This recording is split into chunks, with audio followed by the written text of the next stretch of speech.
Le travail qui a été engagé aujourd'hui, Monsieur le ministre de l'Industrie l'a rappelé, c'est une nouvelle déclinaison sectorielle sur un secteur industriel, après le secteur du ciment notamment qui a présenté sa feuille de route, et qui permet de commencer à regarder d'un point de vue plus opérationnel et plus concret ce que ça veut dire contribuer aux objectifs de décarbonation du Maroc.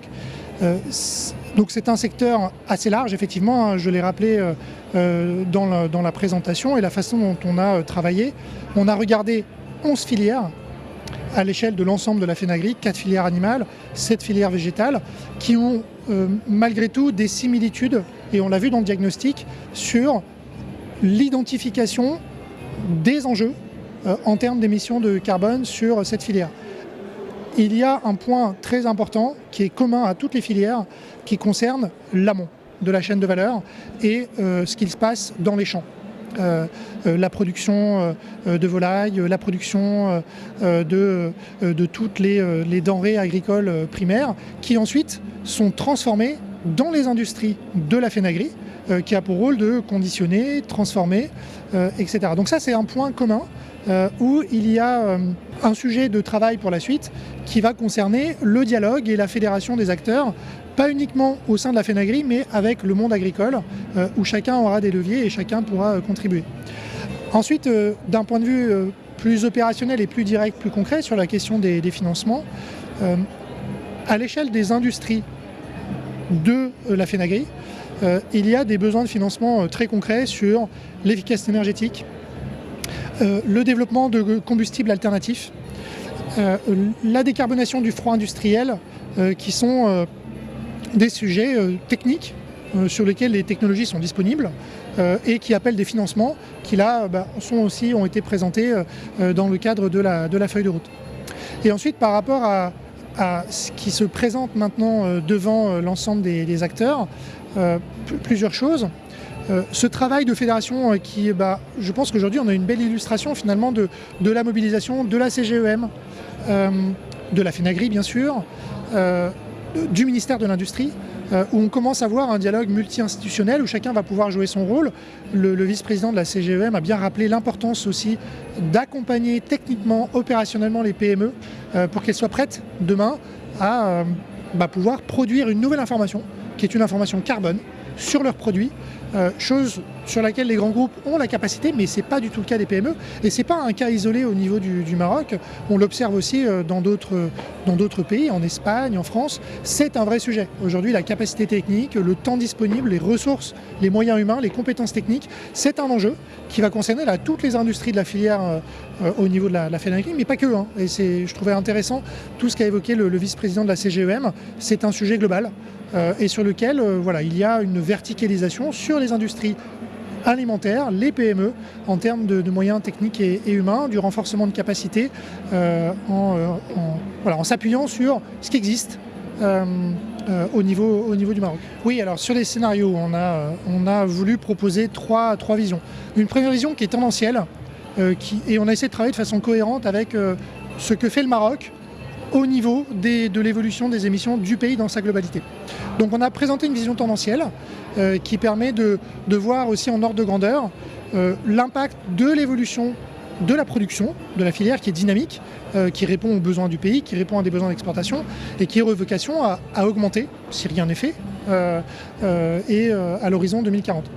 On a ensuite eu un deuxième scénario qui est basé sur des ateliers avec les acteurs de la filière, les entreprises, qui ont permis de sélectionner des actions qui techniquement avaient déjà une existence sur le territoire marocain et qui étaient réalistes et faisables, ce qui a permis de montrer quel était déjà l'impact potentiel par rapport à cette ligne de base tendancielle de 2040 en termes de réduction, qui est assez intéressante et non négligeable.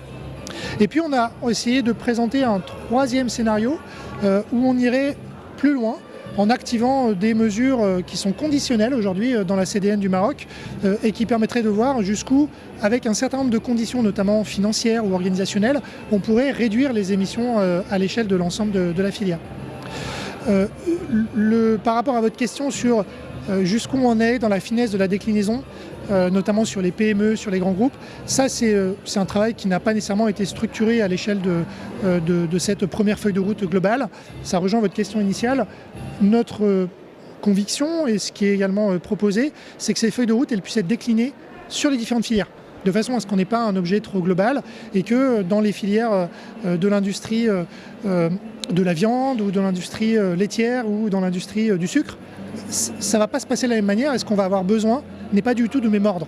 On a peut-être des secteurs qui sont très concentrés avec des grands industriels qui ont là des gros besoins de financement sur l'énergie. Et puis on a inversement des secteurs qui sont beaucoup plus éclatés, qui reposent sur plein de petits acteurs en amont, des agriculteurs, dont on voit bien que là, la manière de les accompagner va être très différente. Et donc la déclinaison de cette vision sur les filières, elle me semble assez importante pour les prochaines étapes de travail. C'est ça. Ça n'empêche pas un travail global au niveau de la FENAGRI qui réunit et qui fédère tous les acteurs de la filière, avec le ministère de l'Industrie, avec la CGEM, peut-être demain avec le ministère de l'Agriculture et le ministère de l'Environnement, bien sûr. Donc ça, c'est la vision, vraiment le grand chapeau qui s'inscrit dans la continuité de ce qui est fait par la FENAGRI, qui lance un chantier et une dynamique. Mais parallèlement à ça, il y a un enjeu d'appropriation par les filières et une déclinaison de ces attentes pour arriver à des modalités d'accompagnement ou peut-être même des visions qui seraient un peu plus précises que celles présentées aujourd'hui à l'échelle de l'ensemble de la FENAGRI qui est l'ensemble de l'industrie alimentaire du pays. Ce que nous avons perçu dans le cadre du travail et ce que nous voyons aujourd'hui, c'est que le portage institutionnel, il semble assez pertinent, on va dire, par rapport aux enjeux. Je reviens sur le panel d'ouverture. Nous avions le ministre de l'Industrie, nous avions évidemment le président de la FENAGRI, nous avions également le représentant de la CGEM, et je crois qu'il y a eu un petit souci en termes de participation du ministère de l'Environnement. On a là quelque chose de multiministériel, multi-acteur, qui semble le bon niveau et qui reflète un portage à plusieurs niveaux. Ça me semble être le plus important pour la suite, de façon à ce qu'on soit bien dans un travail collectif qui va nécessiter que le ministère de l'Industrie appuie, participe au financement, décline certaines réglementations, qui va nécessiter qu'on embarque bien tout le tissu industriel des petites PME. Donc l'organisation globale a l'air bien installée. Après, ce qui sera intéressant de voir, c'est comment régulièrement il y a un pilotage, un suivi de cette feuille de route. Voilà, qui repart de la granularité, mais qui reste aussi à un haut niveau institutionnel, de façon à ce qu'il y ait cette volonté de continuer à suivre ce qui se passe et qu'on ne se retrouve pas dans un portage uniquement par la FENAGRI de ce sujet, dont on voit bien que c'est pas possible que la FENAGRI porte à elle seule l'intégralité de la responsabilité de la décarbonation de la filière. On a besoin de l'amont, on a besoin évidemment des financements, des acteurs financiers, de la réglementation. Voilà. Donc l'organisation globale semble plutôt très bien installée. C'est plutôt des conditions favorables et on a voulu le rappeler avec les facteurs clés de succès, qu'est-ce qui est devant et ça semble plutôt en bonne voie.